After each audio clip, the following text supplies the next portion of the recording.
Good morning. So I hope everybody's having a good day. It's a beautiful day outside, nice and sunny. It's going to get hot.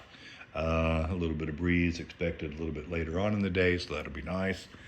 Maybe cool us off just a little bit. But we're not sure the winter weather's over yet, so we'll just have to see. But welcome to spring. So speaking of spring, we've got Passover in less than 2 weeks. I may do a little reading of the Haggadah or something like that before we get there. We'll see how time permits, but we'll kind of take that into advisement. But today, I wanted to talk about Shabbat. The week before last, in the Parsha, uh, the subject was the building of the Mishkan, or the portable temple. Um, Moses, or God tells Moses to ask the people to bring things to make the temple out of, and it gives a very intricate um, step-by-step version, basically step-by-step instructions, I should say, to how to build the temple. So, or how to build the Mishkan. This was the portable structure that they moved about during the 40 years in the wilderness.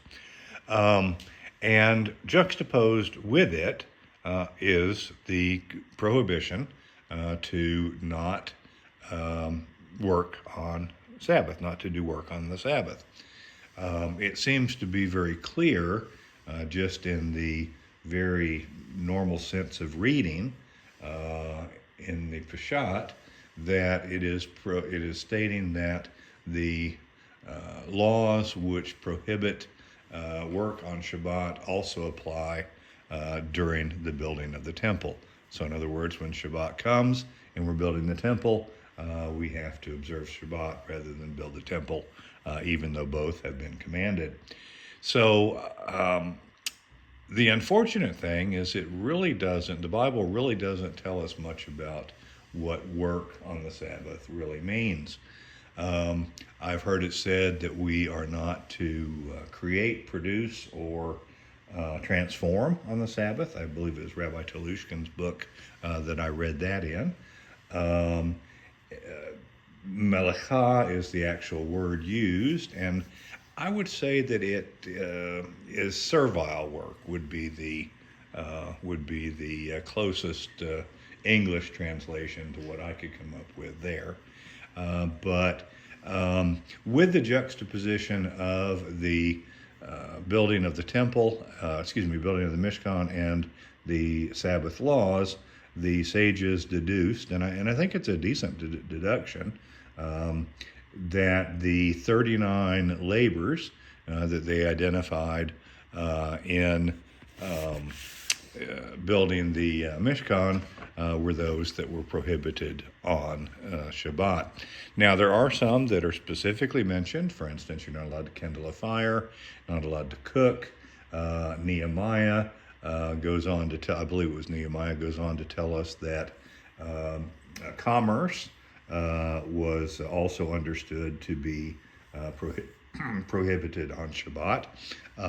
Remember that the prophets, no matter how uh, uh, no matter how high they were with prophecy, other than Moses, are not allowed to change the law for all time. They could, for an emergency, put a little, for instance, the where the sacrifices could be made for a short period of time. That was changed due to, I believe, some war in Jerusalem or something like that. But that's not permanent, and that goes back to the original.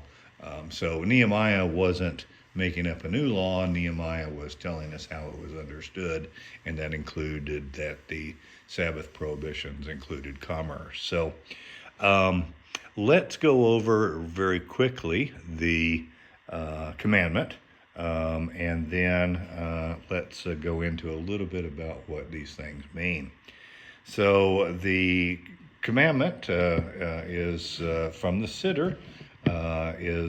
We read this every Saturday. Always remember the Sabbath day to hallow it. For 6 days you may do your labor and all your work, but the seventh day is Sabbath for Hashem, your God. You may not do any work, you nor your son, nor your daughter, nor your slave, or your maidservant, your animal, a stranger who is in your gates. For in 6 days Hashem made the heaven and earth, the sea and all that is therein, and he rested on the Sabbath day. Therefore, Hashem blessed the Sabbath day and sanctified. I'm so used to saying it, and there's nothing wrong with that. It just means my Lord. It's certainly fine. But we try to take precautions and even not just throwing that word around when possible. You will note it talks about your slave. This is not a discussion about slavery. I do not condone slavery in any shape or form. But I think it is noteworthy that the Hebrew Scriptures at least attempt to regulate slavery so that it's not, you can look back in the Code of Hammurabi, and it talks about, you having to return a slave to its owner, etc., and all sorts of terrible consequences for the runaway slave or for somebody that didn't do what they were supposed to do. So at least the Hebrew Scriptures attempt to regulate slavery. I think that slavery, sacrifices, and a few other things were very difficult to simply one day outlaw, and because they were so ingrained in people that these kind of had to be worked out of us, so to speak, no pun intended, and given time. So the Hebrew Scriptures, while not perfect in that sense, and not just completely outlawing it, they did attempt to make that institution a little bit more compassionate. And here we see that even your slave, your maidservant, your animal, once again, trying to be kind to animals as well, and the stranger in your gates. So if you had a visitor, they would not work on the Sabbath either. You didn't have them come in and plow your field for you or something like that. So anyway, that is the commandment. And then we say a blessing over wine and over bread. So the 39 categories and the picture is actually, I thought it was kind of a neat way of portraying these. But it's like a periodic table, but instead showing the melachot. So it's kind of interesting. I hope you enjoy that. I thought it was a neat way of outlining them. I don't believe that there is a specific, other than color and line, I don't believe that they're necessarily completely arranged together, those that are similar, but I believe the color and the line that they're on does attempt to do some of that. So, for instance, we do not sow seeds, plow, reap, gather, thresh, winnow, sort, grind, sift, knead, bake or cook, shear, whitening or bleaching, disentangling or combing, dye, spinning, mounting the warp. I guess this is stretching threads onto a loom. I had to look that one up. Setting to heddles, which is preparing to weave, apparently, and weaving, separating threads or unweaving, tying a knot, untying a knot, sewing, tearing, trapping, slaughtering, skinning, salting and tanning, tracing or scratching lines, smoothing and scraping, cutting to shape, writing 2 or more letters, such as record keeping, erasing 2 or more letters, building, demolishing, extinguishing a fire, kindling a fire, striking the final blow or finishing an object, and transferring from one domain to another. Those are the 39 categories. So I think I mentioned back when we talked about the Noahide laws that there were the actual law, one of the 7, and then there was there might be several sub-laws underneath that. So I've got a really good book that I don't actually have the cover for anymore. It's a photocopy, but it's on the Sabbath, and I believe this was Rabbi Hirsch's writing. But he talks about the um, Av, which is the father or the parent category, and then the Toledat, which is the subcategories or the children, so to speak. So, category number 28 is tanning, and that is activities by which raw materials are made more durable or otherwise more valuable for human use by chemical or physical processing. So, the melachah, the actual prohibition, includes all parts of the tanning process. I'm not a tanner. I don't know what all of those include, but if I were a tanner, I would not be able to work on the Sabbath, which of course we can't do our occupations anyway. I think the only people that could do that were like the priests and so forth.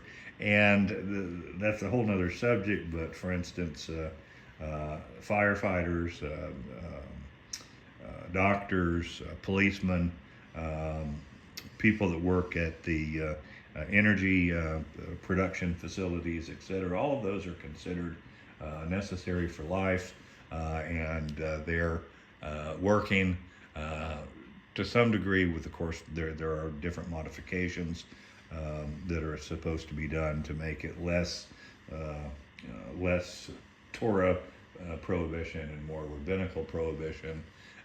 But there is nothing wrong with your doctor in the emergency room seeing you on a Saturday, or you taking your family to the emergency room on Saturday if they need to go. Anyway, getting back to tanning. So the melachah includes all parts of the tanning process, whereas the gerizot, which is the subcategories, includes oiling boots and shoes, salting and pickling fish and meat, and soaking meat in water for koshering. So in other words, we tend to salt and soak our meat, and so you cannot prepare your steak on Sabbath for Sabbath. You can prepare it the day before, which is pretty much what the commandment says elsewhere anyway. Cutting into shape, which is category 31. This comprises every activity by which the shape or size of an object is altered to one more suitable for human use as a process of manufacture. So that is the overall category that is prohibited, but it includes, and in this case, it's considered the melachot, not a subcategory. That includes cutting or tearing any material to a definite shape or pattern, sharpening a pencil or toothpick, cutting out newspaper paragraph, cutting up foodstuffs for immediate consumption is, however, permitted. Not allowed to cut up foodstuffs for the day after Sabbath, but you can do it for for that day. So the juxtaposition of these two items, and I think it actually happens twice, but I know it happens once, tends to give us the idea that these are the things which are prohibited on the Sabbath day. You can spend years learning all of the subcategories, etc. And there are also, as I mentioned, there are sometimes ways that we work around. I don't know if work around, that's not the right word. We transform something into a rabbinical commandment as opposed to a Torah commandment, such as writing, for example. A lot of people have to write in their job, doctors, policemen, etc. And so if they happen to be working on Saturday, now of course you try to trade shifts or do what you can to not have to work. But if you do have to work and you do have to write, then you try to write in a unfamiliar method. In other words, me as a right-hander, I might try to write with my left hand, or in this day and age when we use electronics, instead of putting the order into the computer as to what I want done, instead I can tell somebody, or I could write it like we used to do in the olden days anyway. And therefore I kind of transfer my breaking the commandment from a Torah commandment to a rabbinical commandment, which is always certainly a better thing to do, such that we're not breaking Torah. So it's a very interesting subject. It is very intricate. There are a lot of things to know. We like, even in Christianity, I think it's something like all instruction is, or all of the Bible is given for instruction, or something to that effect. And we're kind of the same way, in that we believe that there is nothing in vain given in the Bible. So if something is right next to each other, if it's given more than once, especially if it's given more than once and right next to one another, then we take that to mean something.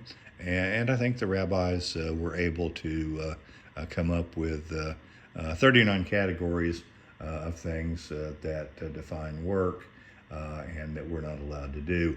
If I want to take my dogs out, if I want to help my wife by carrying a chair from one room to another inside my house, I'm not working, and so forth.